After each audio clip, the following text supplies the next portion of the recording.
y bienvenidos a este webinar internacional denominado El largo camino hacia la intervención en la estenosis aórtica. Este webinar gratamente está organizado por la Sociedad Chilena de Cardiología y la Federación Argentina de Cardiología. Soy el doctor Pablo Garófalo de la Federación Argentina de Cardiología y estoy a cargo de la sección de valvulopatías del Comité de Valvulopatías de la Federación Argentina de Cardiología. Como todos sabemos, la enfermedad de la válvula aórtica, específicamente la estenosis, es una enfermedad con alta prevalencia en pacientes mayores de 70 años. Algunos estudios epidemiológicos muestran que tiene una prevalencia entre el 12% en mayores de 75 años y del 3 al 4% en su severidad en grados severos en esta población. Para su diagnóstico, y a pesar de contar con cada vez mayores herramientas diagnósticas con alta tecnología, específicamente sobre todo la ecocardiografía y últimamente la tomografía y la resonancia, tenemos algunas disparidades entre los métodos y modos de cálculos para determinar la severidad en la estenosis aórtica, lo cual muchas veces nos lleva a muchos dilemas y en esto los expertos de imágenes nos van a ayudar. Conocemos también que los pacientes ya diagnosticados en estados precoces van a avanzar con el correr de los años hacia la estrechez y mayor severidad, lo cual nos plantea escenarios en los que debemos intervenir y tomar decisiones aún en pacientes asintomáticos. Hoy, además de la excelente y cada vez menos invasiva técnica quirúrgica clásica con excelentes resultados, tenemos la técnica del implante percutáneo que ha demostrado excelentes resultados y está ampliando sus indicaciones aún en pacientes de bajo riesgo. Para discutir todos estos aspectos de la valvulopatía aórtica, diagnósticos y terapéuticos, vamos a tener a tres expertos en el área que nos van a ayudar en esta valvulopatía. Los doctores son el doctor Andrés Schuster, que es especialista en diagnóstico por imágenes de Santiago de Chile, el doctor Aníbal Damonte, que es cardiólogo e intervencionista de Rosario, Argentina, y el doctor Eduardo Turner, que es cirujano cardiovascular de Santiago de Chile. Y también vamos a contar con un panel integrado por el doctor Mario Alfaro, que hace imágenes, es cardiografista de Chile, y el doctor Guillermo Pacheco, que es cardiólogo e intervencionista de Argentina. Bueno, así que sin más, luego de esta pequeña presentación, yo voy a dar paso al doctor Schuster, Andrés. Bueno, Andrés es cardiólogo, especialista en imágenes cardíacas y trabaja en la clínica alemana en Santiago de Chile. Y Andrés nos va a hablar de la evaluación ecocardiográfica de la estenosis valvular aórtica cuando los números no cierran. Adelante, Andrés, muchas gracias y un gusto. Hola, gracias Pablo. Primero quería agradecer la posibilidad de participar. Este es un tema que a mí me gusta mucho y espero poder transmitir conceptos claros y que les ayuden a todos en su práctica clínica y sobre todo en el diagnóstico de imágenes e interpretación de estas. Perdón.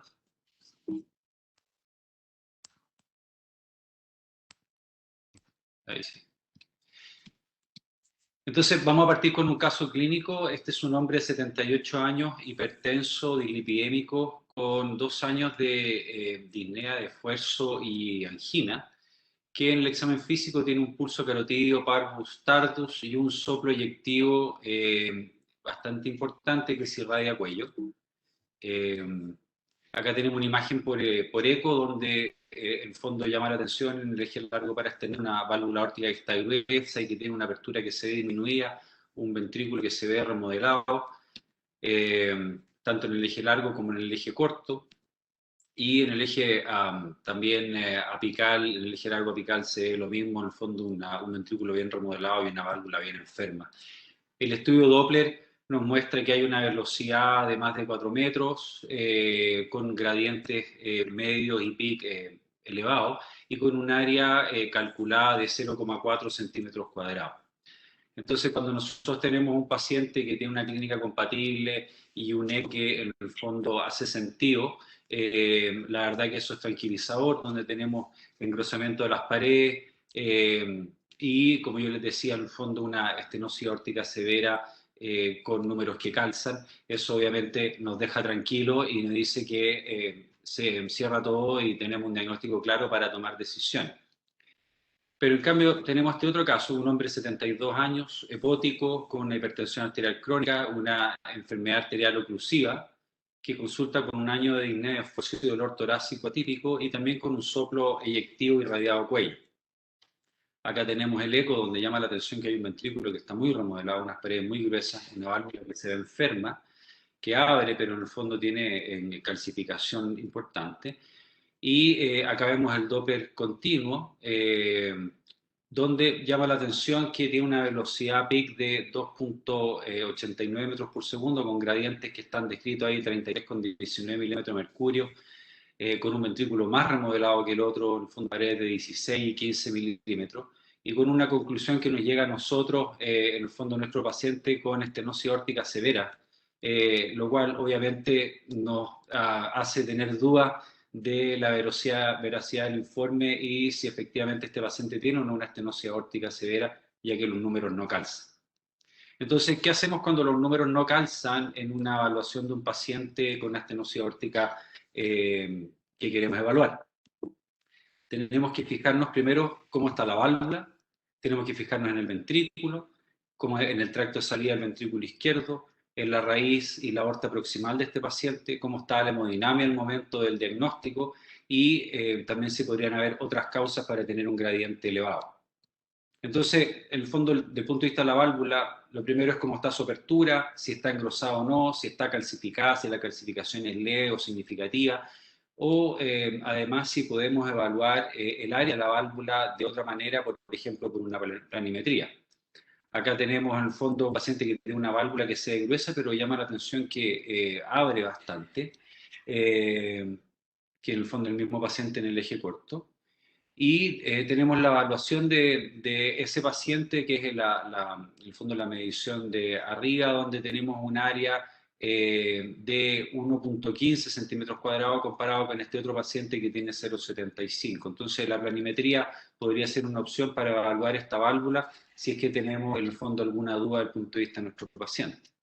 Después el ventrículo. No es lo mismo que a mí me hablen de un paciente que tiene una estenosis aórtica severa en un ventrículo que no tenga remodelado o que no tenga una hipertrofia concéntrica importante. Es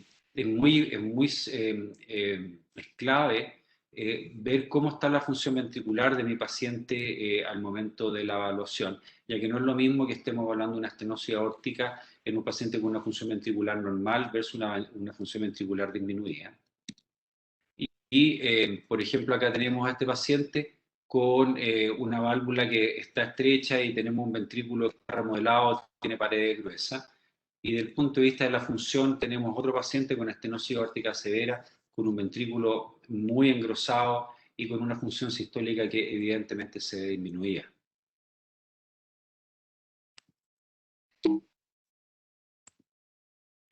Entonces, en el contexto de la función del ventrículo izquierdo, es fundamental, aparte de ver las características del ventrículo, tratar de calcular o estimar cuál es el volumen sistólico indexado de mi paciente, ya que eso nos va a permitir saber si el flujo que está pasando por esa válvula es normal o no.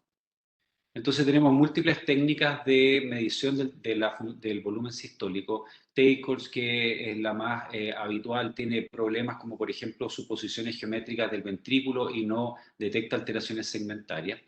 Cuando ocupamos el BTI del tracto de salida, hay suposiciones anatómicas desde el punto de vista del tracto de salida que tenemos que hacer para poder ocupar esta técnica. Por ejemplo, asumiendo que el tracto de salida es circular, sabiendo que en la mayoría de estos pacientes el tracto de salida es más bien elíptico. Y por otro lado, podemos tener problemas de alineación con el Doppler y la posición del Doppler.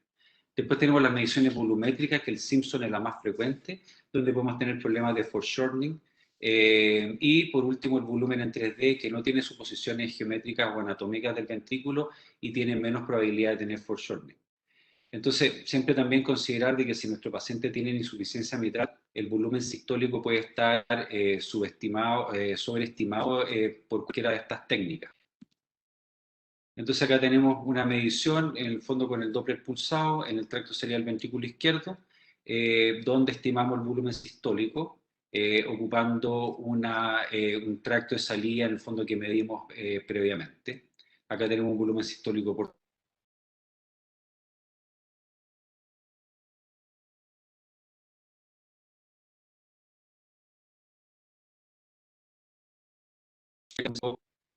quiere hacer en el eje largo parasternal con zoom en la mitad del sístole, paralelo de la válvula aórtica y con el Doppler pulsado más o menos a 5 o 10 milímetros del anillo. Lo interesante es que, a pesar de que la fórmula dice que nosotros debiéramos medir el tracto de salida en el mismo lugar donde medimos el Doppler pulsado, nosotros lo hacemos en el anillo funcional que está en la base de la válvula y el tracto de salida del ventrículo izquierdo. Y eso es ¿por qué? Porque la geometría del tracto de salida bajo el anillo es más elíptica y más irregular. Y en general cuando lo medimos por eco medimos el diámetro más pequeño y con eso tendemos a subestimar más todavía el diámetro del tracto de salida. Así que el tracto de salida es más reproducible cuando se mide en el anillo. Acá tenemos un buen ejemplo donde comparamos el anillo medido a 10, más o menos 10 milímetros de la válvula, donde vemos que claramente el tracto de salida es bastante más elíptico que cuando lo medimos en la base o el anillo funcional, donde se asemeja más a un círculo y por lo mismo nos permite acercarnos más a una medición real del tracto de salida. Entonces, ¿qué herramienta tenemos en estos pacientes? Tenemos el DBI, que es el Dimensionless Valve Index, donde hacemos una relación matemática entre la distancia expulsiva que hay en el tracto de salida y en la válvula. Y el concepto es que si la velocidad de la válvula es 4 veces o más la velocidad del tracto de salida, lo más probable es que nuestra estenosis aórtica sea severa y donde no metemos el tracto de salida dentro de la medición, que suele ser nuestro talón de Aquiles. Por otro lado, otro problema que podemos tener es la anatomía de la raíz aórtica y la medición de nuestro Doppler. Nosotros sabemos que si aumentamos mucho el ángulo entre el flujo que hay en la válvula y nuestro Doppler, tenemos más probabilidades de subestimar las velocidades, sobre todo en velocidades altas, como por ejemplo una estenosis aórtica. Acá hay un estudio que se publicó en el 2015 de la Clínica Mayo, donde ellos evaluaron este ángulo entre la raíz de la aorta y el eje del ventrículo y vieron que mientras más agudo este ángulo, la medición por vía apical era menor. Y lo que ellos encontraron que la medición por una ventana paraesternal derecha muchas veces podían medir mejor la velocidad máxima y donde podían en el fondo estos pacientes tener una medición más real de la velocidad de esa estenosis aórtica. Entonces eso es otro concepto y vieron que el ángulo que producía una diferencia mayor entre la medición apical y la medición por el fondo paraesternal derecha era cuando el ángulo era menor a 115 grados. Así que mientras más agudo el ángulo de la aorta o de la raíz de la aorta con el eje del ventrículo, más probabilidad de que subestimemos nuestra velocidad cuando estamos evaluando un paciente con estenosis aórtica severa. Por otro lado, que algo que es fundamental es la hemodinamia de nuestro paciente cuando medimos la estenosis, cuando la evaluamos con eco. Sabemos que un paciente tiene que tener una presión de arterial sistólica menor a 140 cuando estamos evaluando a nuestro paciente, ya que eso puede afectar nuestras mediciones de las velocidades valvulares. Un evento que podemos ocupar en un paciente, por ejemplo, si lo queremos evaluar con una presión arterial, aunque no esté óptima, es la impedancia valvular arterial, que es una medición matemática donde se utiliza el volumen sistólico indexado y además se utiliza la presión neta que está enfrentándose el ventrículo, que es la presión sistólica de la aorta, más el gradiente medio que está empujando a través de la válvula. Y ahí el punto de corte es 4.5. Pero en general, si queremos hacerlo bien, si nos llega un paciente a evaluarse la válvula aórtica y está con una presión arterial mayor a 140 sistólica, deberíamos mandarlo de vuelta, que se trate su hipertensión arterial y después reevaluarse. Así que volviendo a nuestro caso, habíamos hablado del ventrículo, habíamos hablado de nuestras mediciones. ¿Qué es lo primero que podemos hacer? Indexar esta área para ver si es que indexado por superficie corporal da mayor o menor a 0,6 centímetros por metro cuadrado. Centímetros cuadrados por metro cuadrado. Y esto en el fondo es especialmente útil en pacientes que son muy pequeños y que son de bajo peso, donde un área de 0,9 podría ser perfectamente no 0, indexarlo dar mayor a 0,6. En este caso un paciente que medía 1,56 m y tenía un peso de 79, nos da menos de 0,6 que apoya que esto sea severo. Después, en la evaluación del volumen sistólico, nos dio un volumen sistólico indexado a 29 ml por metro cuadrado, que eso obviamente lo consideramos como severo, o sea, como severamente disminuido. Y esto podría apoyar de que el flujo que está pasando a través de esta válvula está disminuido por culpa de este ventrículo que tiene un remodelado y una hipertrofia concéntrica severa. El DBI, que es cuando medimos nuestra relación, ¿no es cierto?, de la distancia expulsiva sin considerar el tracto de salida, apoya una estenosis severa porque tiene un DBI de 0,23. Eso significa que la velocidad prevalvular y la velocidad valvular, las dos están disminuidas, y la velocidad en la válvula aórtica es más de 4 veces la que está en el tracto de salida. Y por otro lado, cuando evaluamos nuestro ángulo de la raíz aórtica, vemos que está justo en 115, que está en límite. Por desgracia, este paciente no volvió después para reevaluarse, porque en el fondo lo queríamos reevaluar con una ventana paraesternal derecha para ver si podíamos ver una velocidad mayor, pero estaba justo en el punto de corte. Así que podría ser un elemento de que haya tenido ese paciente más velocidad y que la estábamos subestimando porque estábamos mal alineados. Si ustedes ven el alineamiento del Doppler continuo acá, que en el fondo no pasa por la raíz de la aorta, podría ser una de las razones por la cual las velocidades eran tan bajas. La presión arterial al momento del examen era 103 milímetros de mercurio, así que no podemos echarle la culpa que haya estado muy hipertenso y por eso tenía velocidades gradientes bajas. Y la conclusión entonces sería probablemente una estenosis aórtica severa de bajo flujo, bajo gradiente paradójico, que en el fondo cuando la fracción de eyección es normal, pero el flujo a través de la válvula y los gradientes están disminuidos. Entonces, ¿qué podemos hacer en este caso si es que no pudimos medir la gradiente a través del eje paraesternal derecho? Es utilizar el escáner de la válvula aórtica. Acá tenemos un estudio de Clavel, donde ya en el año 2013 comparó los gradientes, tanto hombres como mujeres, comparó a los pacientes con gradientes bajos, y que se demostraba que tenían finalmente una estenosis aórtica severa. Compararon hombres y mujeres y ven que los pacientes que tenían una estenosis aórtica severa, aunque el gradiente fuera bajo, tenían en general más calcio en la válvula aórtica y se podía ocupar el score de calcio a ese nivel. Hay un metaanálisis que se publicó el año pasado donde vieron que, usando todos los estudios que habían separado por hombres y mujeres que estaban disponibles hasta el año pasado, vieron que el punto de corte era alrededor de 1.354 en mujeres y 2.048 unidades Agaston en hombres.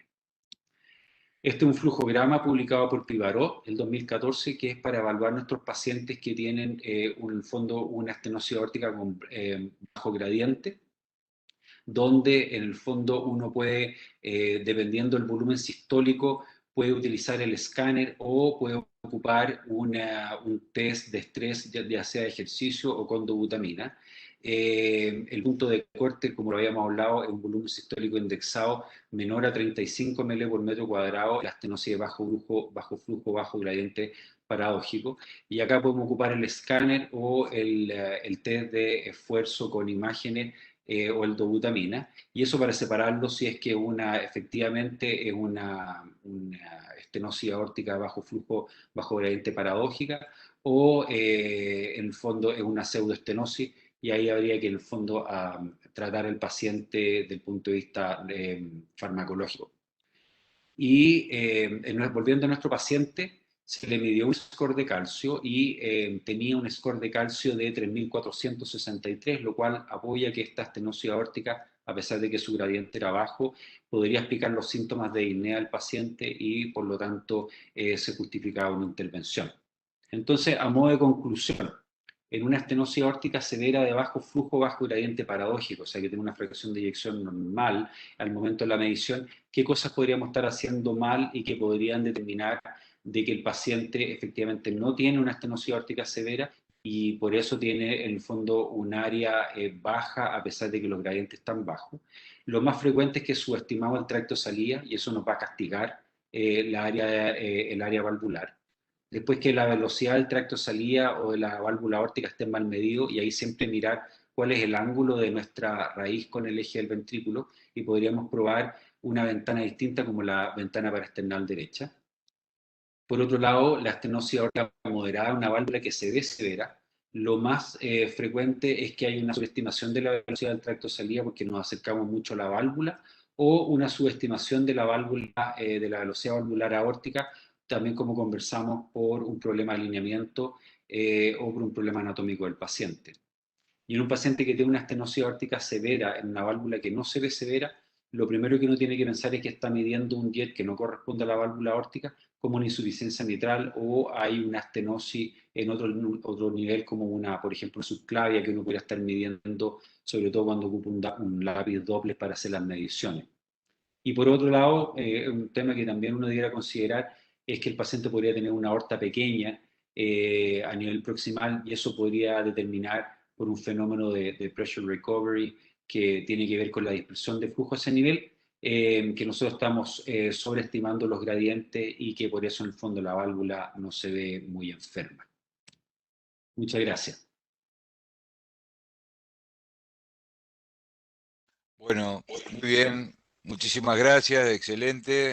Andrés, tu resumen, hiciste un muy buen resumen de la problemática de los que hacemos imágenes y una aclaración sobre todas las cosas que debemos buscar cuando los números no nos cierran. Bueno, a continuación lo voy a presentar a Aníbal, el doctor Aníbal Damonte, es jefe de servicio de cardiología intervencionista del Instituto Cardiovascular de Rosario. Es expresidente del Colegio Argentino de Cardiólogos Intervencionistas, es vicepresidente de la Sociedad Latinoamericana de Cardiología Intervencionista, es un amigo, trabaja aquí en mi ciudad, en Rosario, y bueno, Aníbal tiene muchísima experiencia en TAVI, así que un gusto escucharte, Aníbal, que nos cuentes. Adelante. Bueno, buenas noches a todos. Muchas gracias por la presentación. No sé si se ve bien mi pantalla. Sí, estás bien, Aníbal. Bueno, desde ya que es un honor participar en este webinar conjunto de la Federación Argentina de Cardiología y de la Sociedad Chilena de Cardiología. Tengo muchísimos amigos cardiólogos intervencionistas en Chile, en Santiago, en Concepción, en Temuco y en otras ciudades con los cuales compartimos el entusiasmo por la especialidad. Bueno, en los próximos minutos voy a tratar de responder, si es posible, esta pregunta, que es el título de mi presentación, si es el TAVI la primera opción en la estenosis aórtica severa. Estos son mis conflictos de interés. Soy proctor para TAVI, para Medtronic, y de cierre de orejuela para Abbott. Y quisiera empezar la presentación poniéndonos en el contexto histórico de cuál era el tratamiento de la estenosis aórtica severa en la era pre-TAVI. Y si vamos no demasiado tiempo atrás, fíjense ustedes, año 2005, es decir, 16 años atrás, en un relevamiento de cuál era el manejo de estos pacientes de más de 75 años con estenosis aórtica severa sintomática en Europa, fíjense ustedes que 33% de estos pacientes no recibían ningún tipo de intervención y eran librados a la historia natural de una enfermedad cuyo pronóstico conocíamos muy bien ya desde hacía años. ¿Y por qué no se operaban? No se operaban porque se los consideraban de muy alto riesgo quirúrgico, se los consideraban añosos, porque tenían comorbilidades, porque eran pacientes frágiles. Es decir, que ahí se inició un programa de investigación clínica que evaluó esta alternativa, que ya en el 2002 Alain Crivière había hecho los primeros casos en humanos y en adelante los primeros registros, desde los pacientes de riesgo quirúrgico inaceptable y los pacientes de alto riesgo quirúrgico inicialmente, y en ese sentido nos dieron mucha evidencia los estudios Partner en su cohorte B inicialmente, como vemos a la izquierda, que es TAVI versus tratamiento estándar en pacientes considerados inoperables, donde a 2 años de seguimiento claramente se vio la superioridad del TAVI sobre el tratamiento estándar, con una reducción muy significativa de la mortalidad de cualquier causa a los 12 meses y 24 meses, y la cohorte A del estudio Partner 1 en pacientes de alto riesgo quirúrgico aleatorizados a cirugía o a implante valvular transcatéter, se vio como a 1 año de seguimiento y 2 años de seguimiento la hipótesis de no inferioridad del TAVI en relación a la cirugía quedaba demostrada. Lo mismo ocurrió con la válvula balón expandible, CoreValve original, en el estudio pivotal en los Estados Unidos, en el cual la mortalidad a 24 meses del seguimiento, fíjense ustedes que fue inferior con TAVI en relación a la cirugía en pacientes de alto riesgo quirúrgico con una P de 0.04. De esta manera, por primera vez en el año 2014, tanto las guías europeas como las guías americanas consideraron que para los pacientes que eran considerados de inaceptable riesgo quirúrgico. El TAVI era una recomendación de clase 1 en ambas guías, y para los pacientes de alto riesgo quirúrgico, el TAVI era una alternativa a la cirugía convencional con una recomendación de clase 2A para ambas guías.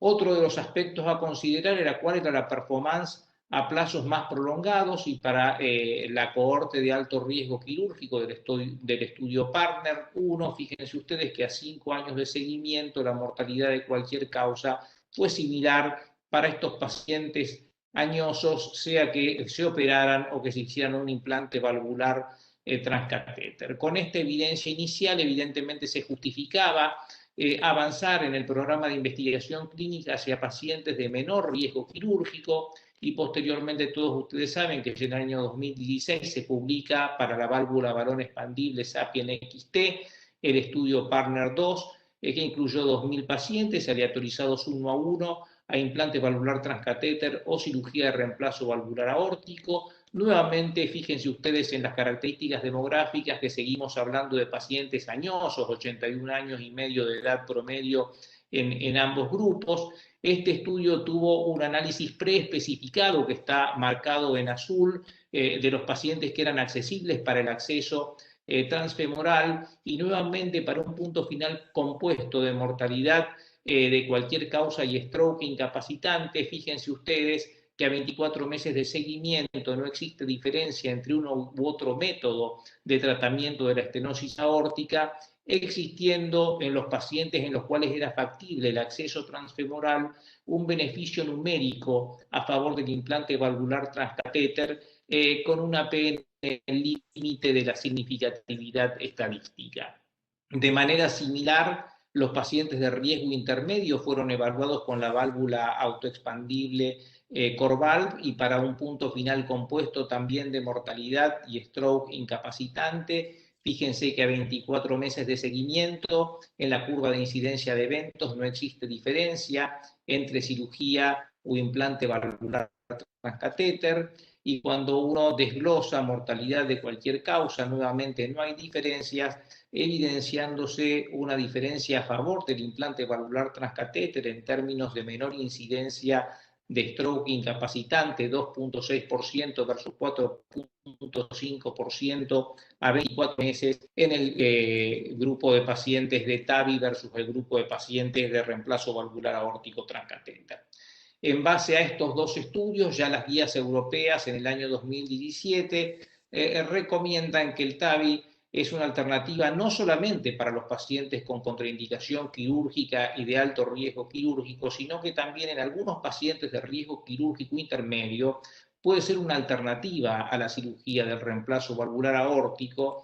Y fue interesante que en estas guías del año 2017 se identificaron algunos factores tanto clínicos como anatómicos o de aspectos técnicos que el Heart Team debería tener en cuenta para seleccionar qué pacientes son más candidatos a una alternativa que a la otra, y no voy a nombrar a todos ellos, pero por supuesto una edad de más de 75 años favorece más un implante valvular transcatéter, la presencia de una cirugía cardíaca previa también, la fragilidad también, o restricciones de la movilidad que pudieran enlentecer la rehabilitación del paciente con una cirugía convencional. Y desde el punto de vista, digamos, de factores anatómicos o de aspectos técnicos, la presencia de una aorta en porcelana, la posibilidad de un mismatch paciente protésico, la secuela de radioterapia, va a favor del TAVI. Mientras tanto, la distancia es corta hacia los ostium de las arterias coronarias, ortopatías asociadas, la necesidad de intervenciones quirúrgicas sobre otras valvulopatías significativas o enfermedad coronaria severa y compleja concomitante inclinan la balanza a favor de la cirugía de reemplazo valvular aórtico. Avanzando en este sentido y con la suma de esta evidencia en pacientes inoperables, en pacientes de alto riesgo y de riesgo intermedio, se pasó a analizar cuál era la performance del TAVI en relación a la cirugía en pacientes de bajo riesgo quirúrgico, y de esta manera se publicaron en el año 2019, tanto para válvula balón expandible, el estudio Partner 3, que evaluó un punto final compuesto como punto final primario de mortalidad, stroke o rehospitalización a 12 meses del seguimiento, con un beneficio a favor del TAVI con respecto a la cirugía, pero cuando analizamos los componentes del punto final compuesto, esta diferencia se dio fundamentalmente en base a la tasa de menor rehospitalización durante los 12 meses en los pacientes que recibieron TAVI en relación a los pacientes que recibieron cirugía, y simultáneamente se presentó en el Congreso del American College y se publicó en New England Journal of Medicine en el mismo año 2019 el mismo estudio de bajo riesgo en los pacientes que fueron tratados con la válvula autoexpandible Evolut, y para este punto final compuesto de mortalidad y stroke incapacitante, fíjense ustedes las curvas de incidencia de eventos con una menor incidencia de eventos en el grupo TAVI versus el grupo quirúrgico. Posteriormente, en el año 2019, George Yontis publica este metaanálisis que incluyó los 8.000 pacientes que fueron aleatorizados a TAVI o cirugía a través de todo el espectro de riesgos quirúrgicos, desde los estudios Partner y Corval de alto riesgo, pasando por Notion de bajo riesgo, Partner 2 y Surtavi de riesgo intermedio, Partner 3 y Evolut Low Risk de riesgo. Que pudo evidenciarse en este metaanálisis de 8.000 pacientes es que a través de todo el espectro de riesgo quirúrgico, el implante valvular aórtico transcatéter se asoció con una menor incidencia de mortalidad a los 2 años con la cirugía de reemplazo valvular aórtico, con un odds ratio, como pueden ver ustedes, de 0.88, y esto fue independiente del tipo de válvula que se utilizara, balón expandible o autoexpandible. Otro aspecto a tener en cuenta es la performance hemodinámica, y esto fue evaluado desde el principio. Ya mencionamos que el estudio Partner 1 en pacientes de alto riesgo tuvo un seguimiento clínico hasta los 5 años y también un seguimiento ecocardiográfico, y ustedes pueden ver que la reducción inicial del gradiente se mantiene para cualquiera de las dos áreas de tratamiento a lo largo de los 5 años, así como también el área valvular, el incremento del área valvular se mantiene con la válvula balón expandible de manera similar para las dos estrategias terapéuticas, siempre con un beneficio numérico a favor de las válvulas colocadas por medio de cateterismo, por las válvulas de TAVI. Esta reducción sostenida del gradiente en el seguimiento se ve no solo para las válvulas balón expandibles, sino también para los autoexpandibles. Este es el registro italiano a 5 años con la generación inicial de la válvula supraanular Corval, manteniendo gradientes medios de un dígito, y este es el seguimiento hasta los 6 años, publicado en JACC del 2019 por Lars Sondergaard del estudio Notion, el primer estudio que aleatorizó pacientes de bajo riesgo a TAVI versus cirugía de reemplazo valvular aórtico, con una válvula autoexpandible de posicionamiento supraanular, y fíjense ustedes que la performance hemodinámica en este estudio es significativamente mejor para el TAVI en términos de menores gradientes y de mayores áreas valvulares hasta los 6 años del seguimiento. El mismo estudio analizó, de acuerdo al consenso que fue publicado en el año 2017, por la Sociedad Europea de Cardiología y la Sociedad Europea de Cirugía Cardiotorácica, cuál fue el grado de deterioro estructural de las válvulas, y fíjense, en 24% para válvula quirúrgica, 4.8% para válvula autoexpandible Corval, y el grado de disfunción o falla bioprotésica fue similar entre ambas válvulas.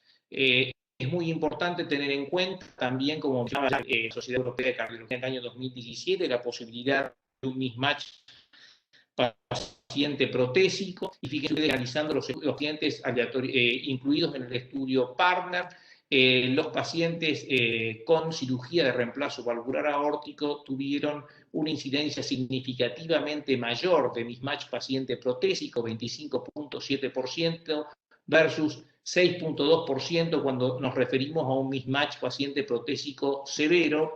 Y como todos conocemos bien, a través de los estudios de Pivarot, el mismatch paciente protésico tiene un impacto en la sobrevida, independientemente de que sea una válvula quirúrgica, independientemente de que sea una válvula transcatéter. Es un detalle no menor que debemos tener en cuenta en la discusión de Harting. ¿Qué pasó con toda esta evidencia? Cuando nos paramos en el año 2015 y se proyectó, de acuerdo a un análisis de Credit Suisse, cuál iba a ser la penetración del TAVI a lo largo de los próximos 10 años. Fíjense ustedes que están para los Estados Unidos en Bordeaux, Europa en rojo y el resto del mundo en negro, que seríamos nosotros. El crecimiento es exponencial. Y si uno lo mira en perspectiva, ¿cuáles son las razones para este crecimiento? Bueno, ya lo vimos, hay un compromiso con rigurosos programas de investigación clínica, un rápido avance de la tecnología relacionada al TAVI, una simplificación del procedimiento y una impactante reducción en la tasa de complicaciones. Un rol muy importante tiene la estrategia minimalista del procedimiento. Todos recuerdan que cuando esto se inició se hacía en pacientes bajo anestesia general, con eco transesofágico, con exposición quirúrgica del acceso vascular, por supuesto con cierre quirúrgico del mismo, con punciones venosas para el marcapaso transitorio, con sonda vesical. Hoy en día se hace sin anestesia general, bajo anestesia local y sedación consciente, sin eco transesofágico, pero con un soporte de eco transtorácico en la sala, acceso femoral percutáneo con cierre arterial percutáneo, minimizar los accesos venosos, evitar el sondaje vesical, ambulación precoz y el alta lo más temprano posible, con recuperación incluso en sala de telemetría. Más allá de la evidencia de los estudios clínicos, uno debe mencionar también cuál es la experiencia personal, y el año pasado presentamos en la Sociedad de Cardiología de Rosario la experiencia de nuestro grupo en el Instituto Cardiovascular de Rosario, comparando el grupo convencional versus el grupo analista, que son estos pacientes que hemos tratado desde el 2017 en adelante, alrededor de 90 pacientes por grupo. Siguen siendo pacientes añosos, octogenarios los que tratamos, porque son los que típicamente se tratan en nuestra región. El acceso transfemoral ha sido cada vez más frecuente, hoy en día es por default. La insuficiencia, el éxito del procedimiento fue similar tanto en la etapa inicial como en la etapa más reciente, con una tasa, según el ecocardiograma Doppler prealta, de insuficiencia aórtica moderada o más, muy aceptable, similar a los estudios contemporáneos de 2.4 y 1.1%. Esta diferencia de mortalidad a favor del grupo minimalista, con 1.1% de mortalidad, probablemente esté sesgada por lo que la experiencia inicial tuvo en el grupo convencional, pero lo interesante es que con una estrategia minimalista la incidencia, la necesidad de transfusión, la insuficiencia renal aguda y los días de internación es significativamente menor. Nuestro seguimiento hasta 5 años es muy comparable a los seguimientos hasta 5 años de los estudios randomizados, con una evidencia a favor del grupo minimalista con respecto al grupo convencional. Ya finalizando, fíjense ustedes que las guías publicadas este año por American College y American Heart dejan de tener en cuenta el riesgo quirúrgico y le dan mucho más importancia a la edad del paciente. Abajo, remarcado en rojo, pacientes de más de 80 años, de acuerdo a estas guías, si tienen un acceso transfemoral apropiado, la recomendación clase 1 es implante valvular aórtico transcatéter, y una alternativa con recomendación clase 2A es la cirugía de reemplazo valvular aórtica, mientras que en los pacientes de menos de 65 años, por default, el tratamiento de elección es la cirugía de reemplazo valvular aórtico, y entre 65 y 80 años, independientemente de los scores de riesgo quirúrgico, se puede elegir una técnica o la otra de acuerdo a la decisión del Heart Team. Por último, no voy a analizarla, pero les recomiendo, porque siento un gran orgullo que por primera vez entre la Sociedad Interamericana de Cardiología y la Sociedad Latinoamericana de Cardiología Intervencional se publicó en Heart hace 2 semanas atrás las guías latinoamericanas para reemplazo valvular aórtico versus implante valvular aórtico transcatéter, y creo que van a disfrutar mucho de la lectura de las mismas. En conclusiones, y con respecto a la pregunta, ¿es el TAVI la primera opción a la estenosis aórtica severa?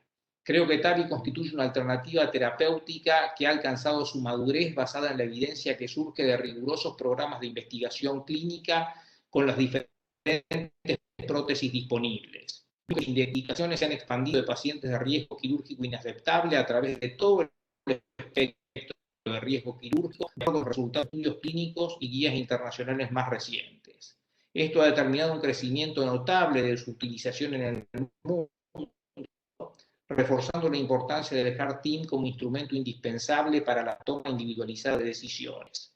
Y sí, a mi criterio, se ha convertido en la primera opción de tratamiento de la estenosis aórtica severa en pacientes añosos con acceso transfemoral apropiado y que no requieran otra cirugía cardíaca concomitante. Por último, quisiera, para mostrar qué rápida es la evolución en el tiempo y con el enorme respeto que tengo a los colegas cirujanos cardiovasculares, en el 2017, cuando se habían publicado los estudios de riesgo intermedio, Ottavio Alfieri dio una de las conferencias principales en el London Valves y planteó esta situación donde la cirugía era inicialmente el único tratamiento para la estenosis aórtica severa. En ese momento ya se estaban tratando, de acuerdo a la evidencia, por lo menos en Europa, pacientes de riesgo intermedio, y él veía un futuro donde la cirugía iba a ser llevada a cabo en pacientes con contraindicación para un implante valvular transcatéter. En el 2021, por lo menos para los pacientes añosos, creo que esto se ha cumplido. Muchísimas gracias. Bueno, Aníbal, muchísimas gracias. Excelente disertación. Muchas gracias. Bueno, a continuación voy a pasar al siguiente disertante, el doctor Eduardo Turner. El doctor Eduardo Turner es médico cirujano cardiovascular del Instituto del Tórax y la Clínica Santa María de Santiago. Eduardo. Y nobleza obliga, lo debo decir, el doctor Turner me dijo como presentación que lo dijera, que él, a modo de presentación, es un entusiasta promotor entre la integración entre Chile y Argentina. Así que, Eduardo. Gracias, Pablo. ¿Me escuchan bien? Bueno, sí, Bueno, se escucha, Eduardo. Cuando Víctor Rosell me pidió o me obligó a participar en esto, yo le dije, encantado, porque me encanta participar en eventos con los argentinos, porque he aprendido mucho con ellos, y con la colaboración yo creo que es muy importante. Después Pablo me dijo, ¿qué título le quieres poner? Y yo le dije, pues, hagámoslo provocador, y ahí está el WhatsApp, la cirugía es la mejor opción. Se demoró como 3 horas en contestarme con estos monitos que ustedes ven acá abajo, vale decir, es como ir contra la verdad revelada, aparentemente, sobre todo si uno le puso atención a Aníbal, como le hice yo hace un rato atrás. Entonces decidí no poner mi nombre aquí para no arriesgarme que me funen, ni ninguna cosa de ese estilo después, ni me persigan, así que la dejé en blanco. Pero bueno, cirugía versus TAVR, y este asunto me pareció que era importante hacerlo provocador. Pero yo creo firmemente que la cirugía es la mejor opción. En primer lugar, veamos ahí, TAVR aparece como un reemplazo de TAVI, básicamente porque el reembolso en plata es mejor en Estados Unidos si le ponen la palabra reemplazo versus implante. ¿Qué tenemos para comparar? Ya Aníbal mostró varios estudios y va a mostrar el otro lado quizás de la misma moneda. Tenemos los estudios prospectivos randomizados, patrocinados todos por la industria, y a lo mejor lo voy a tener que repetir de nuevo. Yo creo que es absolutamente fundamental, no hay desarrollo sin la industria. Pero ellos desarrollan sus estudios para patrocinar sus productos y para que sus productos se vendan y sean usados. Tenemos los meta-análisis y registros, especialmente estos últimos, son más del día a día de lo que ocurre realmente en los países. ¿Y qué explicación hay para estos dos problemas? Luego 3 y 4, ¿qué operación y la cirugía puede mejorar y mucho? Esto es importante porque yo creo que los cirujanos en general como que no hemos ido quedando parados respecto al desarrollo y defendiendo una posición incorrecta, que es anticuada, que es rígida. Y luego una brevísima mirada al futuro. Un poco lo que discutió Aníbal, el Partner 2 en este caso, que excluyó como 1/3 de los pacientes, si no me equivoco, y entiendo que cuando fue publicado, presentado en el American College of Cardiology, cuando llevaba como un año, hubo una ovación de pie por estos resultados tan extraordinarios. Sin embargo, a medida que uno va siguiendo en el tiempo, la diferencia empieza a ser más favorable hacia la cirugía. Y esto espero que no ocurra lo mismo que ocurrió con el Syntax, que pasados los 5 años los datos, los dueños de los estudios los hicieron prácticamente desaparecer. En la publicación del partner, o en todo el estudio de la serie de estudios partner, hay que tomar en cuenta que hay múltiples autores, 3 de ellos son empleados de la industria. ¿Cómo avanzo en esta cosa? Bueno, y para entender un poco este problema de los estudios randomizados patrocinados por la industria, podemos ver lo que pasa con el Notion. Y el Notion salió en el JACC hace un par de años atrás que, si bien es cierto, era presentado como un estudio de all comers, vale decir, todos los que eran referidos para estenosis aórtica, solamente un 20% de los pacientes que fueron referidos o considerados para el estudio fueron, de hecho, incluidos en el estudio. En el caso del Partner 2, por lo menos que lo revisé hace poco, la diferencia es distinta, solamente excluyeron como un 25% de los pacientes, creo que fundamentalmente por problemas de acceso femoral.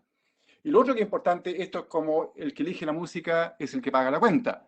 Los estudios, estos estudios prospectivos patrocinados por la industria, los datos son todos fuertemente procesados, amasados y presentados por la industria que se preocupa que salgan lo mejor posible. Y casi todos estos estudios prospectivos, que vamos a ver en un instante más, son diseñados para demostrar que el tratamiento percutáneo transcatéter es mejor que la cirugía, y sencillamente no han logrado hacerlo. Ahora, lo que es obvio es que, y hay que reforzarlo, es que cuando la industria se mete en algo es porque quiere que su producto salga favorecido. Hay que tener un editorial, pero es más importante que esto tiene abajo el nombre Richard Smith. Richard Smith fue el editor del Lancet durante mucho tiempo y publicó este editorial hace como 15 años atrás, donde con cierta vergüenza, creo, dice, bueno, las revistas, sobre todo las revistas más importantes, se han transformado como una extensión del brazo marquetero de las industrias, compañías farmacéuticas. Y algo parecido dijo la ex editorial del New England Journal of Medicine. Entonces, ¿qué vemos en el mundo real? Aquí está el estudio Observant, que es un estudio no patrocinado por la industria, sino que más bien por el Estado italiano, en que vuelve a parecerse un poco a lo que vemos en el Partner 2, vale decir, los pacientes de riesgo intermedio en la categoría Partner, y ahora vemos en mortalidad de cualquier causa como la cirugía empieza a salir favorecida cuando lo empezamos a ver a medida que va aumentando el tiempo. Daníbal ya mostró lo que está a la izquierda, el meta-análisis, el update del meta-análisis publicado en el European Heart Journal hace 2 años atrás, con un tremendo conflicto de interés de los autores, y esto es mucha plata que corre, que va a parar a los bolsillos de la gente que son los coautores. Y curiosamente, a la mano derecha encontré esta publicación en la revista más importante de cirugía, que es el Annals of Surgery, que es, como les decía, es la revista que tiene el mayor impacto en cirugía. ¿Por qué estos cardiólogos chinos publican en el Annals of Surgery un meta-análisis sobre resultado a largo plazo del reemplazo valvular aórtico quirúrgico versus percutáneo? No lo sé, no tengo esa información. Pero aquí los autores no tienen conflicto de interés. A la izquierda, ya lo vio Aníbal, a 2 años los resultados favorecen levemente a TAVI, pero si ustedes se fijan, a medida que avanzamos en el tiempo, 2 a 5 años aquí al medio, y luego más de 5 años, los mismos estudios empiezan a mostrar lo que ya habíamos visto en el estudio Observant y múltiples otros registros, y la cantidad de literatura que hay disponible para esto es verdaderamente enorme. Pero a medida que va pasando el tiempo, nada más que en cuanto a sobrevida, no otros factores, los resultados empiezan lentamente a verse mejor con cirugía que con el tratamiento transcatéter. Y Aníbal también mencionó esto, que este editorial, o más bien revisión de Solazzi y algunos cirujanos respecto de, con recomendaciones de guías de práctica clínica para Latinoamérica. Y esto es un problema porque Latinoamérica es un continente con creo que 650 millones de habitantes, extraordinariamente heterogéneo, y las realidades son muy distintas. Cualquiera que haya estado en Chile desde el octubre del 2019 en adelante tendría que darse cuenta que no somos un país particularmente civilizado. Pero también aquí tenemos el conflicto de interés, plata que corre, y las recomendaciones que están basadas en los mismos estudios prospectivos que yo les mostré antes. No hay datos de registro, no hay datos de salud pública de ninguno de los países. Entonces dice, de 75 años para arriba en Latinoamérica debería preferirse el TAVI o TAVR por vía transfemoral versus cirugía. Pero entonces, veamos un poco cuál debería ser la cirugía actual. Esta es la foto de una paciente operada por nosotros con una estenotomía parcial, o lo que también se llama mínimamente invasiva. Y esto es importante porque en la mayor parte de los estudios que vimos antes, estudios prospectivos, la comparación se hacía entre transcutánea o TAVI versus cirugía hecha con estenotomía completa. Y yo creo que la estenotomía completa para fines prácticos debiera ser desterrada o eliminada del reemplazo valvular aórtico. La opción correcta es hacerla por técnicas mínimamente invasivas, ya sea esta, que es la que preferimos nosotros, o alguna gente prefiere hacerlo por una toracotomía chica anterior, que yo la encuentro inferior. Esto es como una continuación de lo que hemos hecho históricamente. Y ahí tienes una foto. Esta cirugía es básicamente lo mismo que hemos hecho con estenotomía completa, pero ahora con una estenotomía parcial, y eso hace una tremenda diferencia, como va a ver un instante más, y puede ser o un poco más difícil o a veces mucho más difícil que cuando se hace por una estenotomía grande. Pero hay que hacerla y nosotros, que constituimos un equipo de aorta que trabajamos en el Hospital del Tórax aquí de Santa María, hacemos todos los reemplazos valvulares aórticos aislados con esta técnica. Ahora, no es el New England Journal of Medicine, sino que la Revista Médica de Chile. Este trabajo lo mandamos el año pasado y todavía, y entiendo ya está listo para ser publicado. Fue finalmente aceptada después de casi un año de trámites. Y Pedro Becker, cirujano de la Universidad Católica en Santiago, había escrito hace 10 años atrás el estándar de oro para el reemplazo valvular aórtico. Bueno, y quisimos hacer un título un poquito más entretenido y también provocador que decir, bueno, la opción correcta hoy en día, 2021, es mínimamente invasiva y recuperación acelerada. En cuanto, aquí están los resultados, son 450 pacientes que teníamos hasta junio del año pasado. Que es importante todo esto, en un 10% de los pacientes hubo que hacer un reemplazo de la aorta ascendente, y estos son fundamentalmente aquellos pacientes más jóvenes con valvulopatía aórtica. La edad promedia aquí son 65 años y va de 15 a 89. Otra cosa que es importante, esto, contrariamente a lo que los cirujanos que se oponen a esta técnica, que dicen que no es buena, que esto lo demás allá, no requiere ni mayor tiempo de oclusión aórtica ni de circulación extracorpórea. Me dio a las 12 horas el sangrado, son 200 cc, que suena como bastante razonable, aun cuando evidentemente mejorable, siguiendo las tendencias actuales, internacionales, como el 80% de los pacientes usan una prótesis biológica, reservando aquellas de pericardio bovino para aquellos pacientes con raíz aórtica chica, justamente para evitar la desproporción paciente-prótesis. Y hablando de la colaboración Chile-Argentina, fue hace como 10 años atrás que en una visita a mis amigos del ICBA en Buenos Aires, vimos que los pacientes en un número importante se extubaban. Bueno, un par de anestesistas que trabajan con nosotros fueron para allá y colaboraron, y ellos son responsables de que un tercio, o entre un tercio y un cuarto de los pacientes salgan extubados. Lamentablemente, el resto de los anestesistas no han incorporado esta idea de extubar a los pacientes en el quirófano o la mesa de operaciones, que creemos que es un tremendo avance y debería ser hecho para todos. El tiempo de ventilación mecánica en los otros tiene una mediana de 5 horas y la estadía postoperatoria mediana es de 6 días, lo cual está bastante razonable. Es raro que un paciente se vaya antes del cuarto día. En general, aquellos que han andado muy bien se van entre el día cuarto y el día sexto. En cuanto a resultados, y les insisto, estos son, para efectos prácticos, nuestra opción preferente. Probablemente más del 95% de los pacientes que nosotros operamos se operan con esta técnica. La mortalidad es muy baja. Son muy pocos los pacientes que hay que convertir a estenotomía completa. ¿Qué otra cosa es importante? Como todos los pacientes se operan con ecotrans esofágico, no hay reflujo periprotésico y solamente un paciente tuvo que ser reoperado por un error técnico en el postoperatorio. De todas maneras, 2,9, un poco menos de 3% de los pacientes han sido reoperados por sangrado, y diría que la mitad de estos son por coagulopatía y los otros son por errores quirúrgicos o sangrados quirúrgicos. La fibrilación auricular sigue siendo un problema, que esto es menos que la habitualmente reportada, pero sigue siendo un número muy alto. Déficit neurológico aceptable, diría yo, con 1,6, todavía lo podemos mejorar. Marcapaso definitivo excepcional, pero un 38% de los pacientes son transfundidos. Y eso es un número que evidentemente nos preocupa. ¿Hay datos respecto de mínimamente invasiva versus reemplazo transcatéter? Sí, sí hay. Y esto está recién publicado hace poco tiempo atrás, este año, en el Heart, revista inglesa, donde estos autores hacen una revisión sistémica. No hay conflicto de interés aquí, y eso es muy importante. ¿Y qué es lo que ellos ven? Que habíamos visto en los estudios prospectivos antes de que TAVI era mejor en el periodo post-intervención o post-procedimiento, post-operatorio. Bueno, con la mínimamente invasiva eso se normaliza y pasan a ser completamente equivalentes. Para eso tenemos todas esas referencias, pero como habíamos visto en los estudios prospectivos que la industria no va a querer mostrar, los resultados a largo plazo empiezan a mostrar una mejoría, mejores resultados progresivos respecto a cirugía versus tratamiento transcatéter. Pero, ¿podemos mejorar la cirugía? Evidentemente que podemos mejorarla. ERAS es una sigla que indica recuperación acelerada. Esto es algo que inventaron los cirujanos de colon, creo que en Dinamarca, y se ha ido expandiendo por todo el mundo a todas las otras especialidades. Podemos preparar mejor a nuestros pacientes, los pacientes diabéticos, los pacientes obesos, la anemia, lo que sea, utilizarlo. Podemos hacer un mejor manejo de la sangre sin ninguna duda.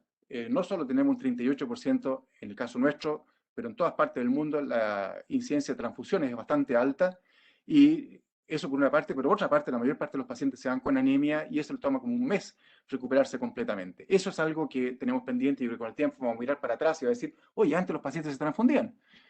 El dolor es algo que hemos avanzado, pero todavía sigue siendo un tema que no está completamente resuelto. La fibrilación auricular existe desde que existe la cirugía cardíaca. Y en múltiples trabajos, probando distintos tipos de agentes antiarrítmicos y todo, y sigue siendo un tema, creo que ha disminuido con la mínimamente invasiva, quizás por la menor apertura del pericardio, no lo sé, pero evidentemente es un problema que no está resuelto. Y tenemos que trabajar también en la rehabilitación para que los pacientes, como la TAVI, estén recuperados al día siguiente o al día subsiguiente. Ahora, una breve mirada al futuro. Existe este tema de... yo creo que suena como ciencia ficción hoy en día, pero el problema es que con la TAVI específicamente la válvula queda puesta y hay que abrirla. Y en la medida que esto se va expandiendo a válvulas malas, bicúspides, los resultados puede que no sean tan buenos como los que hemos visto. Suena como ciencia ficción, pero yo creo que la solución pasa por resecar la válvula. Y esto se podría hacer, no veo por qué no se puede hacer con el paso del tiempo por vía endovascular, y con el paciente simultáneamente conectado o a ECMO, como se ve aquí, o a circulación extracorpórea. La circulación extracorpórea, como la anestesia, son como los malos de la película. Y yo creo que eso es completamente incorrecta. Tanto la anestesia general como la circulación extracorpórea, o ECMO en este caso, son opciones muy, muy seguras. Tanto es así que cuando se puso en boga la cirugía coronaria sin SEC, una de las razones era porque se evitaba la circulación extracorpórea. Bueno, los resultados fueron, yo diría que prácticamente mejores y bastante más fácil de repetir cuando se hace la cirugía coronaria con bomba que sin bomba, a menos que haya alguien que se haya dedicado específicamente a eso, que es algo que ocurre mucho en Argentina. Entonces, sacando la válvula y dejas ir calcificando el anillo y luego poniendo una prótesis por la vía que sea endoaórtica o robótica o mínimamente invasiva o abriendo al paciente de arriba a abajo, si podemos conseguir que el paciente se recupere inmediatamente, y no veo por qué no puede ser así en el futuro, esta va a ser una mucho mejor solución. Ese es un tema. El otro tema es, tenemos que tratar de darles una solución definitiva a los pacientes. Eso puede ser operación de Ross para estenosis aórtica en jóvenes, reparación valvular aórtica para los pacientes con insuficiencia aórtica, reemplazo de la aorta ascendente cuando sea necesaria, y así por el estilo. Una y la otra opción, que la última y con esto termino, es creo que en Latinoamérica estamos muy atrás respecto al mundo, comillas, desarrollado en cuanto a tener resultados públicos y auditables. Tenemos una tremenda atomización y nadie sabe bien, para efectos prácticos desde un punto de vista público, y así como existe impuesto interno que no deja pasar a nadie, por lo menos en Chile, así debe ser con los resultados de todos los procedimientos que hacemos. Eso era lo que tenía que decirles. Muchas gracias. Bueno, muchísimas gracias, doctor. Muchas gracias, excelente. Tu disertación, interesante el planteo que haces del trabajo en conjunto o de la intervención híbrida. Bueno, a continuación le voy a dar paso a los panelistas, dos expertos, en este caso, bueno, primero el doctor Mario Alfaro. El doctor Mario Alfaro es médico cardiólogo, jefe de sección de imágenes no invasiva del Hospital San Borja de Santiago. Adelante, doctor. Adelante, Mario. Bueno, muy buenas noches, muchas gracias por la invitación. Encontré extraordinarias las presentaciones, eh, muy desafiantes en términos de especialmente lo que acaba de plantear el doctor Turner. Yo quiero retrotraerme eso sí un poquito, haciendo probablemente menciona que tenemos 190 participantes que nos están escuchando, muchos de los cuales deben ser médicos probablemente a lo mejor de las provincias, médicos, cardiólogos jóvenes, que trabajan a veces en lugares que están un poquito alejados de las altas tecnologías. Y quiero llevarlos a un punto bien específico, y es nada menos que el título del webinar, que a mí como panelista quiero discutirlo, porque dice el largo camino a la intervención en estenosis aórtica. Yo creo que cuando uno lo pone así, le pone una especie de una gran cuesta arriba al médico que tiene un paciente que se convence que tiene una estenosis aórtica y que tiene que darle alguna vía, alguna alternativa, una solución. hoy en día, y eso se mencionó recién, lo mencionó el doctor Damonte, la última guía de manejo de la American Heart y de la ACC sobre manejo de valvulopatías está extraordinariamente clara y muy buena, con indicaciones claramente de intervenir la válvula. No está diciendo todavía de qué tipo de intervención, estamos hablando solamente de que hay que intervenir la válvula en un montón de circunstancias con indicaciones clase 1 y clase 2A. Entonces, eso hay que repasarlo y hay que revisarlo, porque uno tiene que estar muy atento a que si nuestro paciente tiene alguna de estos elementos, donde están, por ejemplo, los inicios de caída de la fracción de eyección, la aparición inicialmente de los primeros síntomas. Acuérdense que cuando la estenosis aórtica, la clásica curva, que la estenosis aórtica que se hace sintomática tiene una progresión muy rápida ya hacia una evolución fatal. Y hay que estar atento a una serie de otros elementos que van a ir apareciendo, tanto desde el punto de vista de la clínica, algunos elementos de laboratorio, se menciona ya el BNP, que tiene que estar 3 veces sobre su valor normal, la progresión más rápida de las velocidades en el eco, la estenosis aórtica muy severa cuando la velocidad, ¿no es cierto?, que nos enseñó muy bien el doctor Schuster para tratar de buscar cuál es la mejor ventana y sacarnos, digamos, especialmente para tener una medición lo más fidedigna posible. Cuando es mayor de 5 metros por segundo es una estenosis aórtica muy severa. Entonces, aunque el paciente parezca ser asintomático. Bueno, ¿y qué es lo que hay que hacer para, entre comillas, no saltarse el camino? Hay que derivar el paciente. Hay que ver dónde está nuestro centro de derivación. Tiene que ser, obviamente, un centro que disponga en este momento de los elementos, la tecnología, ojalá con un heart team. Pero aquí yo quiero llevarlos a mis colegas que acaban de presentar y quiero tocar 2 puntos. Uno es, bueno, o sea, fundamentalmente las comparaciones y las diferencias que puede haber entre Chile y Argentina, o a lo mejor las similitudes.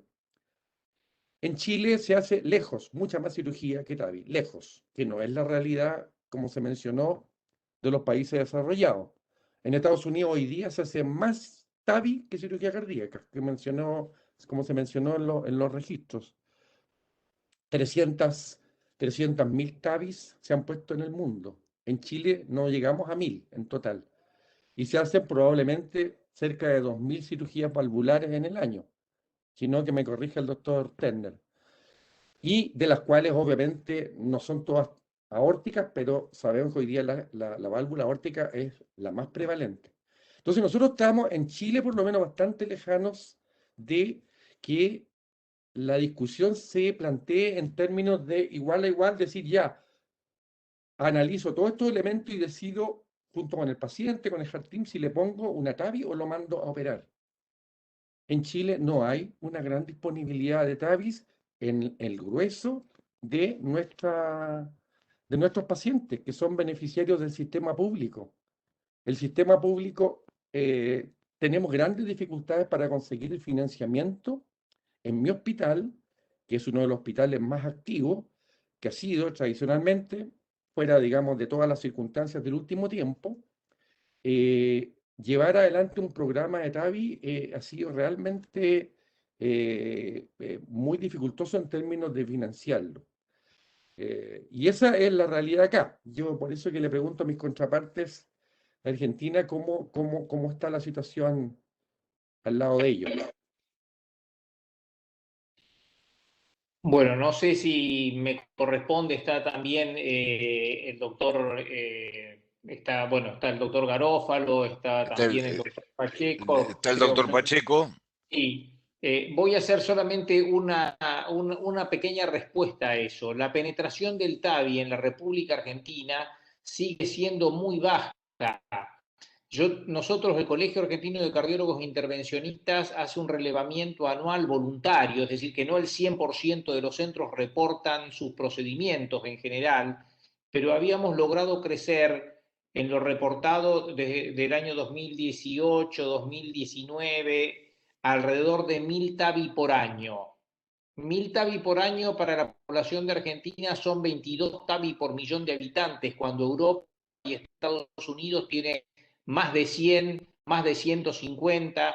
Brasil tiene alrededor de, para 2019, 10 TAVI por millón de habitantes. Bueno, no tengo el dato de Chile, es decir, que toda nuestra región tiene una subutilización, más allá de todas las observaciones positivas y críticas que hizo el doctor Turner, pero sin duda que hay una subutilización muy, muy importante. El año pasado cayó eso por debajo de 1000 por responsabilidad de la pandemia, que la gente dejó pasar la oportunidad de tratarse y hubo muchos pacientes que murieron esperando la posibilidad de una cirugía o de un TAVI, como en todo el mundo. Y por otro lado, aprovecho la oportunidad para hacerle yo una pregunta al doctor Turner, porque de manera similar a cuando se hizo el estudio Syntax, donde se preconizaba el uso de doble mamaria y la utilización de doble mamaria como gold standard de la revascularización miocárdica, se usaba, si yo no me equivoco, y usted me corregirá, en 10 o 12% de los casos, esta estrategia que usted muy bien está exponiendo con resultados muy provocadores y que creo que sin duda es el futuro, porque los estudios que mencionamos, tanto usted como yo, de TAVI versus cirugía, hablaban de otra cirugía. ¿Qué porcentaje de centros en Chile hacen esta cirugía que usted acaba de mostrarnos y que evidentemente parece lo que se debería, el gold standard de hoy en día? Bueno, yo creo que el Syntax fue incluso menos lo de doble mamaria, fue como el 5%, si no me equivoco. Y eso está muy mal. Sí. Yo creo que en Chile, yo no sé porque en Chile no tenemos datos, por eso yo creo que es muy importante, me refiero a datos auditables, publicables y que sean independientes. Y que me revisen a mí, a lo mejor alguien puede decir, oye, tu publicación no sirve de nada porque no confío en ti, o algo por el estilo, ¿me entiendes? Tienen que ser cosas que... existe en Chile una tremenda atomización y hay lugares donde se hace muy poca cirugía. Mario hablaba de los centros de referencia. Sí, pero ¿cuáles son los resultados para que la gente pueda elegir, para que los aseguradores puedan decir dónde mando mis pacientes? A lo mejor, a lo mejor hay que reducir el número de centros de cirugía, como lo hacen un poco los ingleses. Y los resultados se van revisando constantemente. Yo no estoy en contra de TAVI, ni mucho menos, yo creo que es un estupendo procedimiento, pero creo que hay que compararlo con la mínima antiinvasiva y hay que ver qué le conviene más a los pacientes. Yo creo que estamos obligados a competir y tenemos que hacerlo mucho mejor. La razón por la cual nuestros pacientes están siendo extubados es porque hay una cosa ancestral entre cirujanos y anestesistas antagónica, que nosotros, gracias a Dios, o por las razones que sean, lo hemos logrado neutralizar y tenemos una muy buena colaboración, por lo menos con algunos anestesistas. Si no tenemos esa relación, y creo que lo aprendí yo en el ICBA, los pacientes siguen saliendo ventilados. Y salir ventilados es algo que yo creo que es de otro tiempo, es algo que es completamente innecesario. Tenemos que ver que, lo que les decía yo, eliminar la fibrilación auricular, tenemos que hacerlo mucho mejor y para eso tenemos que estar viendo nuestros resultados todo el tiempo. Pero viéndolos, alguien tiene que estar vigilándonos y decir, oiga, a lo mejor sabe que su centro de cirugía cardíaca lo vamos a cerrar. O su centro de hemodinamia lo vamos a cerrar, porque se tienen todo tipo de hematomas, porque usted cita cifras internacionales, pero los resultados no son equivalentes, ¿me entiendes? Yo creo que en Chile se hace una minoría de pacientes por mínimamente invasiva aórtico. Y en el mundo también, en Estados Unidos creo que es menos del 30%. Y me parece incomprensible. Y en Argentina también. Bueno, muchas gracias. Podemos seguir hablando, es muy interesante conocer la realidad de los dos países amplios y con centros de referencia y con amplia población que quizás no pueda acceder. Pero bueno, ahora yo le quiero pasar la palabra al otro panelista, el doctor Guillermo Pacheco. El doctor Guillermo Pacheco es jefe de servicio de cardiología intervencionista del Sanatorio Allende, Cerro Las Rosas, Córdoba. Adelante, Guillermo. Bueno, buenas noches. En primer lugar, agradecer la posibilidad de participar. Realmente me gustaron mucho las presentaciones. Y bueno, mi opinión o mi comentario puede estar sesgado por la actividad diaria que hago, que soy cardiólogo intervencionista, ¿no? Yo creo que como toda técnica que se aplica por primera vez en medicina, el TAVI está pasando esa prueba que es la prueba del tiempo.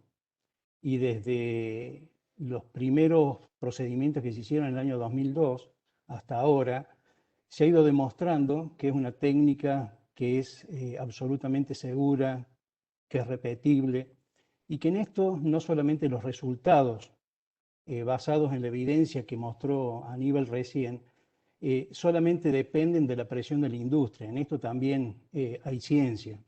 Y creo, lo que estoy diciendo es que la evolución se está viendo no solamente en el desarrollo de las prótesis. Tenemos prótesis ahora que han bajado el perfil para que la inmensa mayoría de todos los procedimientos que se hacen en todos los centros son por vía transfemoral y percutánea. Vienen con faldones que permiten disminuir las tasas de leak perivalvular. Han demostrado en los años que tienen un comportamiento hemodinámico en términos de área y gradiente que son absolutamente comparables o mejores en algunos casos a los quirúrgicos. Y por último, ¿por qué creo que sigue evolucionando? Porque hemos ido aprendiendo a colocar las válvulas. Hemos pasado de una posición clásica de poner la válvula en oblicuo izquierda, en sentido de tener una posición coplanar de alineamiento de seno. Nos han enseñado, Jiménez Gada, a ponerlo en una proyección donde en realidad lo que estamos haciendo es elongando el tracto de salida, poniendo las válvulas más altas, invadiendo menos el septum membranoso y mejorando las tasas de implante de marcapaso. Entonces, yo creo indudablemente que esto va mejorando. Finalmente, creo que por lo que se mostraron de las guías, tanto la americana como la de Solasi y de la Sociedad Interamericana de Cardiología, creo que los scores clásicos para valorar o para determinar la indicación de tratamiento en un paciente con estenosis aórtica probablemente vayan quedando en el pasado y nosotros debamos decidir qué tratamiento debe recibir un paciente teniendo en cuenta fundamentalmente los parámetros anatómicos, teniendo en cuenta la expectativa de vida de los pacientes. Y yo creo, y me gustaría preguntarle a Eduardo, si no cree que en pocos años muchas de las válvulas biológicas que se están colocando y que se están implantando quirúrgicamente actualmente, 80% en la tabla que mostró él, en los próximos años, digo, no van a ser probablemente también implantadas por vía percutánea. Muchas gracias. Puede ser, no lo sé. Yo, como te digo, si uno mira hacia el futuro, a lo mejor la solución es, o creo que suena como ciencia ficción, creo que va a ser, como te digo, sacar la válvula derechamente y ponerlo adentro, en vez. Suena, como digo, tirar las mechas, pero yo creo que no se va a solucionar el problema ni de los marcapasos ni del reflujo periprotésico, sobre todo en la medida que se vaya extendiendo la TAVI a pacientes con válvulas aórticas bicúspides malas, como solemos ver, más en gente joven, de todas maneras. Pero yo lo dije un poco a la pasada, al final tenemos que ser capaces los cirujanos de reparar más válvulas, que sea en el caso de una insuficiencia aórtica, tenemos que hacer operaciones de Ross, tenemos que, ojalá tratar de hacer una solución que sea definitiva. Y eso requiere consolidación probablemente y también resultados públicos. Eduardo, ¿qué opinas de la válvula sin sutura? Aquí tú sabes que aquí en Chile había un programa de hospital en particular y con una también en conjunto con una clínica, se han puesto muchas válvulas sin sutura. Esas válvulas es más breve, sí. Bueno, Mario, yo creo que esa es una operación, es una válvula, una prótesis que anda buscando una operación. Cuesta como 4 veces más que las prótesis convencionales. Tiene un poco el problema residual de las TAVI, que tiene más reflujo periprotésico y tiene más marcapaso. En cuanto al menor tiempo, tuviste que nuestros tiempos son bastante buenos, si es por tiempo. Sí. Nuestra mediana es de 56 minutos. Yo creo que ahí hay una cosa comercial muy potente y debo ser más crítico. Se me ocurre que son bien pocas las indicaciones de ese procedimiento. Creo que si va a usar eso, mejor usar una TAVI derechamente. Ahora, si tuviera que usarlo en alguien, diría un homo injerto degenerado, que son a veces raíces muy chicas. No, yo personalmente tengo una posición bastante crítica respecto de esas prótesis. Bien, gracias. Bárbaro. Hay una pregunta para Andrés. Sí, aquí tengo 3 preguntitas. Nos quedan muy pocos minutos, así que voy a pasar alguna pregunta de la audiencia. Yo creo que esta es más para Aníbal. o para Guillermo. Bueno, ¿consideran proponer un TAVI la necesidad de una nueva intervención en un paciente de edad media con una eventual mayor necesidad de marcapasos o eventual insuficiencia residual? O sea, bueno, supongo que estar hablando de un paciente de bajo riesgo joven.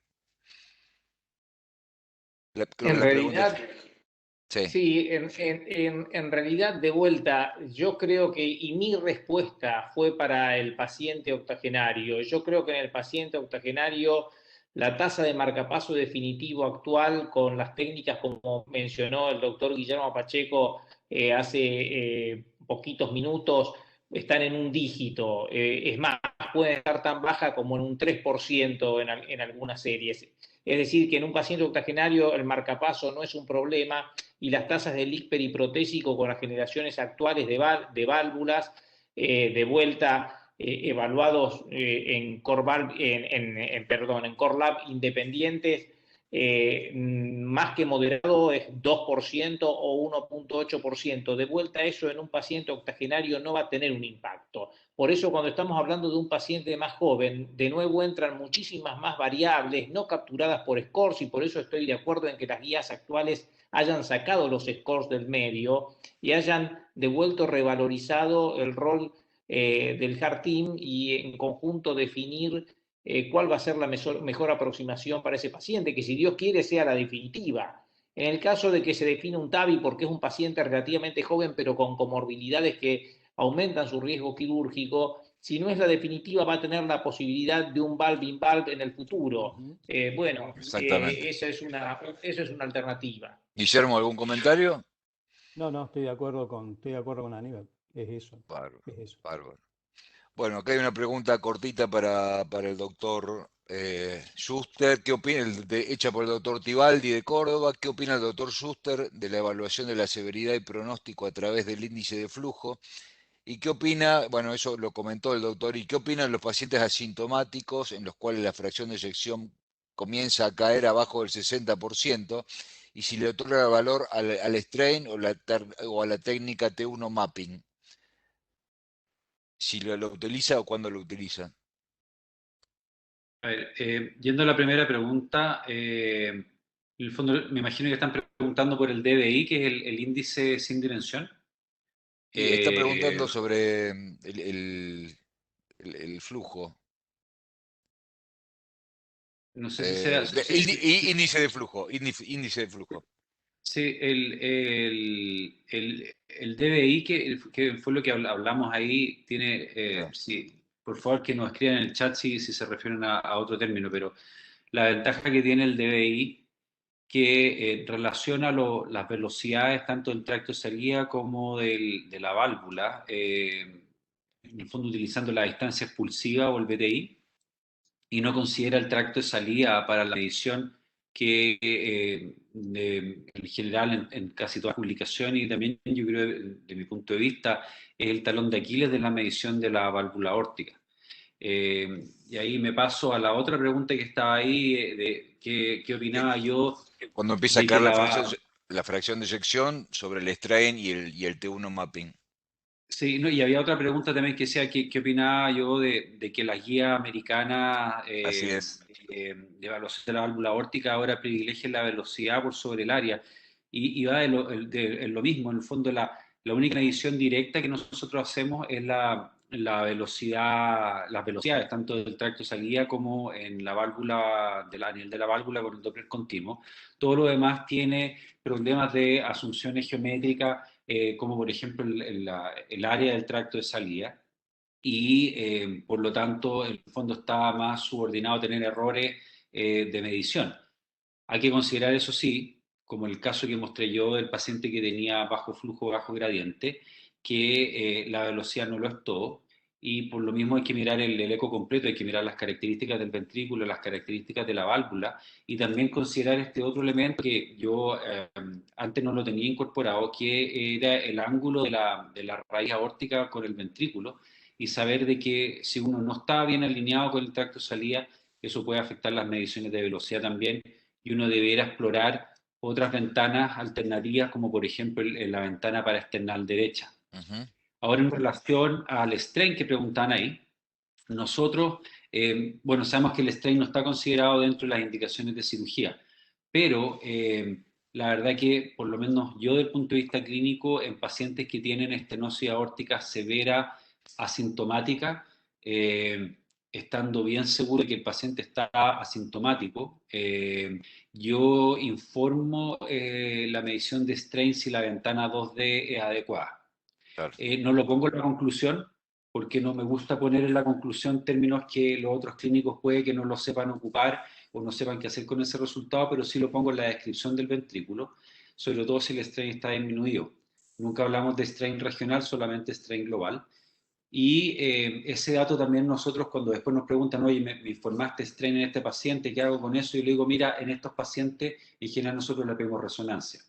Y ahí va el tema del mapa T1, que es para la evaluación del ventrículo. Si es que un paciente que tiene una estenosis aórtica severa, asintomática, pero tiene un mapa T1 alterado o realce tardío, que en el fondo significa que el paciente tiene ya fibrosis significativa a nivel ventricular, es un paciente con el cual yo tendría una seria conversación de que debiera evaluarse una intervención, ya sea por TAVI o cirugía, dependiendo del grupo etario y su riesgo perioperatorio. Bueno, muchas gracias. Bueno, y vamos, yo creo que ya por el tiempo, la última pregunta para el doctor Turner. Además de la mini esternotomía, los cirujanos debemos evitar colocar prótesis biológicas de un diámetro menor a 23 para evitar el mismatch.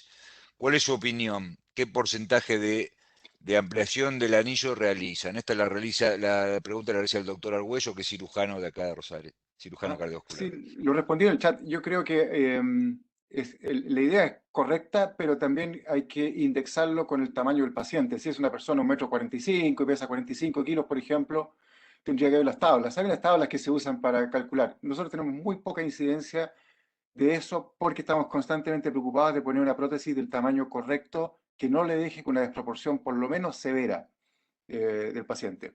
Ahora, si uno tiene una prótesis de pericardio bovino, sobre todo la trifecta, que tiene un área muy buena. Ahora, han aparecido datos conflictivos respecto a trifecta especialmente, que puede que hagan cuestionable su implante. No lo tengo del todo claro, pero no podemos poner una prótesis que sea demasiado chica.